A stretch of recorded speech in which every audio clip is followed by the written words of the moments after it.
Hello friends, welcome to Sahi healthy kitchen blogs. రీసెంట్గా మేము Phoenix మాల్కి వెళ్ళామన్నమాట. మేబీ ఆఫ్టర్ దివాళీ అనుకుంటా. I think 1 or 2 days after Diwali. అక్కడైతే చాలా అరేంజ్మెంట్స్ అన్నీ చేశారు. దాంతోపాటు పైన ఇలా మనకి టర్కిష్ ఐస్ క్రీమ్ ఉంటుంది కదా, అది పెట్టారనమాట. అంతకుముందు అయితే లేదు. రీసెంట్గా అయితే ఇది ఉంది. చాలా బాగుంటుంది. పిల్లలు అయితే బాగా ఎంజాయ్ చేస్తారనమాట.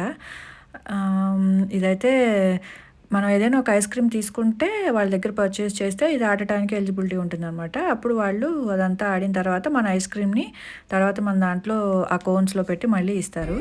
తర్వాత అక్కడ కాన్సర్ట్ జరుగుతుంటే వెళ్ళామనమాట. చాలా బావుంది. మీరు కూడా చిన్న క్లిప్ చూసేయండి. Thank you for watching. Please like, share and subscribe to సాహీస్ healthy kitchen vlogs. Thank you.